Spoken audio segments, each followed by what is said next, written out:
एक इंपॉर्टेंट जानकारी जो आपको आज के सेशन में सबसे ज्यादा जरूरी है, जो पता होनी चाहिए, दैट इज भारत की जनगणना में जो देरी हो रही है उसके क्या मायने हैं। आइए आज के सेशन में डिस्कस करते हैं।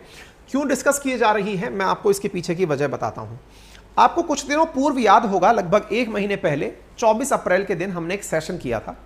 यूनाइटेड नेशंस के department of economics and social affair के द्वारा एक जानकारी दी गई थी, जिसमें यह कहा गया था कि India overtakes China as the world most populous country. 24 April 2023 को भारत को दुनिया का नंबर 1 सबसे ज्यादा जनसंख्या वाला देश यूएन ने डिक्लेयर कर दिया था। हमने 20 अप्रैल को ही इस पर एक सेशन कर लिया था। हमने बताया था कि भारत ने चीन की पॉपुलेशन को क्रॉस कर दिया है और हम दुनिया के अंदर सबसे अधिक जनसंख्या वाले लोग बन चुके हैं। ठीक है, यूनाइटेड नेशंस ने तो यह काम कर दिया, लेकिन मुसीबत यह है कि भारत में इस साल नहीं अपितु 2021 में होने वाली जनगणना अभी तक नहीं हो पाई है। 2021 गया, 22 गया, 23 भी जा रहा है, कोई भी यहां पर कोई खबर ही नहीं है। आप सबको मालूम है कि 1881 के बाद से लगातार हर 10 साल के अंदर जनगणना होती आई है।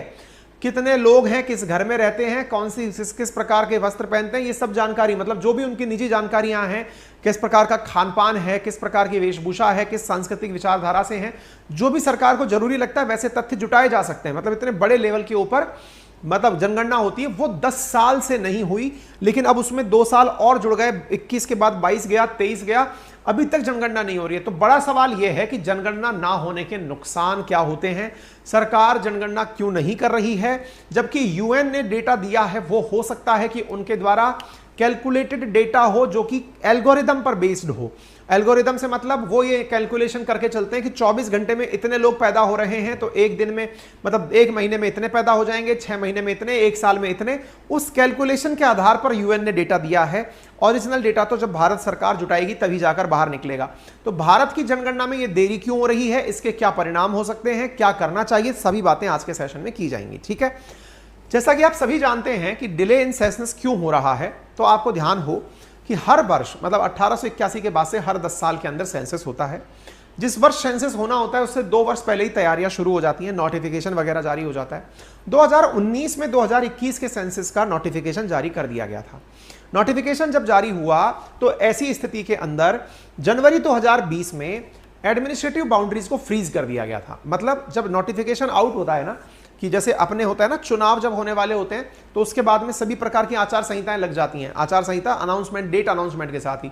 ऐसे ही जब नोटिफिकेशन आउट होता है ना, उसका मतलब होता है कि अब जनगणना कैसे की जाएगी, किसी कस्बे में आबादी कितनी है, शहर में आबादी कितनी है, जिले में आबादी कितनी है, राज्य में कितनी है, तो एडमिनिस्ट्रेटिव बाउंड्रीज फ्रीज कर दी जाती हैं। मतलब ये होता है कि नोटिफिकेशन आउट, तो अब आप लोगों को किसी भी प्रकार से कोई भी फेरबदल नहीं करना है। जैसे मान लीजिए राजस्थान की हम बात करें, तो राजस्थान की बात के अंदर क्या हो रहा है कि राजस्थान में हाल ही के अंदर नए जिले बनाए गए हैं। तो नए जिले जैसे बनाए गए हैं, अगर ये नोटिफिकेशन आउट हुआ होता और ये वर्किंग में होता, जनगणना चल रही होती, तो नए जिले अनाउंस तो हो जाते, लेकिन बाउंड्री डिवाइड नहीं हो पाती। उम्मीद है आप इस बात को समझ रहे हो। कहने का अर्थ क्या है, कहने का अर्थ सिंपल है कि जब भी हम इस प्रकार की परिभाषाएं डिस्कस कर रहे हैं आपसे कि नोटिफिकेशन आउट हुआ, नोटिफिकेशन के बाद में बाउंड्री फ्रीज कर दी गई जनवरी के अंदर। आप मार्च में देख रहे हैं, जनवरी के अंदर यह कह दिया गया कि हाँ भाई अब सभी लोग निर्धारित कर लें, कोई भी जिला परिवर्तित नहीं होगा, कोई भी राज्य परिवर्तित नहीं होगा। ठीक है, लेकिन फिर अचानक कोरोना की लहर चलने लगती है और इनडेफिनिट टाइम के लिए सेंसस को पोस्टपोन कर दिया जाता है कि नहीं भाई अभी हम जनगणना नहीं करेंगे, क्योंकि कोरोना काल आ गया था। फिर दिसंबर 2020 में और दिसंबर 2021 में ये जो फ्रीज ऑफ एडमिनिस्ट्रेटिव बाउंड्रीज है, इसे एक्सटेंड कर दिया गया कि नहीं भाई अभी नहीं फ्रीज करना है। चलता गया चलता गया चलता गया, और अभी तक भी आदेश यह दिया गया है कि अगले का मतलब यह हुआ कि जब तक दूसरा आदेश ना आ जाए तब तक एडमिनिस्ट्रेटिव बाउंड्रीज पर कोई फ्रीजमेंट नहीं है। यहां पर देख सकते हैं सितंबर 2023 से पहले जनगणना नहीं हो पाएगी, क्योंकि अल्टीमेटली अगर आपको जनगणना करनी है पहले एडमिनिस्ट्रेटिव बाउंड्रीज फ्रीज करनी होती है, उसका अनाउंसमेंट करना होता है, और अभी उसकी कोई संभावना नहीं है। और सामान्यतया देश में जनगणना जब भी हुई है तो फरवरी से लेकर के अप्रैल के बीच में हुई है। अब आपके दिमाग में एक बेसिक सा सवाल बनेगा, क्या देश में जनगणना को लेकर कोई कानून है क्या सर, कि इस कानून के तहत जनगणना की जाती है? साथियों, असल में कानून देश ने बना रखा है, सेंसस को लेकर के एक्ट 1948 बना रखा है। केंद्रीय सूची के अंदर यह सब्जेक्ट आता है, 7वीं अनुसूची के अंदर इस विषय को, जनगणना को शामिल किया गया। केंद्र के द्वारा रजिस्ट्रार जनरल के द्वारा इस कार्यक्रम को करवाया जाता है। मुसीबत यह है कि उस एक्ट के अंदर 10 साल में जनगणना हो यह नहीं लिखा हुआ है। तो फिर बोले हम हर 10 साल में कराते क्यों हैं? एक परिपाटी, एक परंपरा सेट हो गई। 1881 में पहली बार जनगणना हुई थी, फिर उसके बाद में लगातार 10 साल के अंदर जनगणनाएं होना शुरू हो गई। तो ये जो 1881 के बाद में हर 10 साल की जो परिपाटी है ना, ये परिपाटी की तरह से ही चली आ रही है। तो इस वजह से सरकार के ऊपर कोई संवैधानिक ऑब्लिगेशन नहीं है कि वो सेंसस करवा के माने।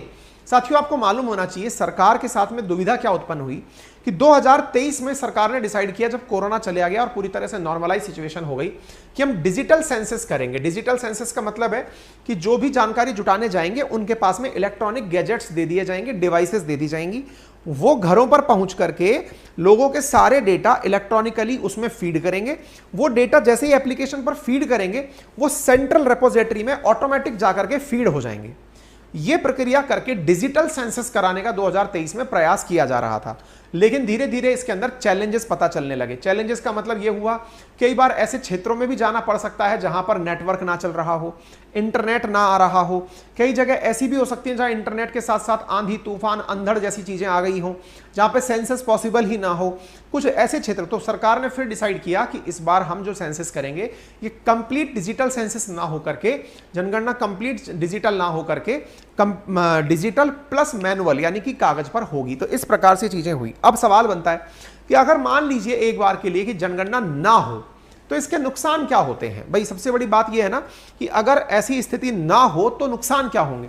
तो देखिए, सबसे बड़ी बात यह होती है ना कि भारत के अंदर एडमिनिस्ट्रेटिव यूनिट्स जितने भी हैं, उनका मतलब है कि उनकी सेंसस को शुरू करने से पहले, देखिए यहां पे देखिए, according to establishment norms census can be conducted only 3 month after the freezing of boundary limits of administrative units in India. These administrative units are district, sub district, tehsil, taluka, police station. This mean that the census can only be began after September 30।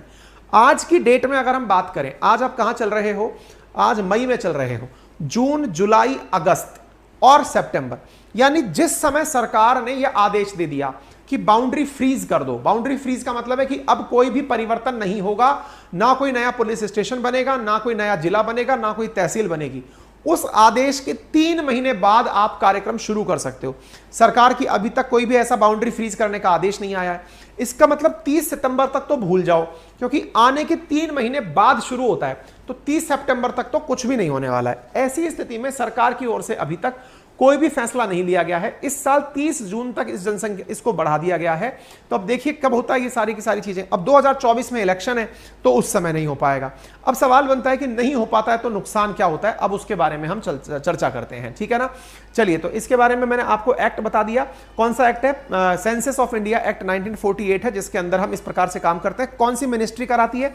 तो office of registrar general census commissioner, ministry of home affairs के तहत इसको करवाया जाता है। 1951 से census organisation मतलब ad hoc basis पे करवाया जा रहा था। सेंसस के लेकर के इंडिया एक्ट बना हुआ है।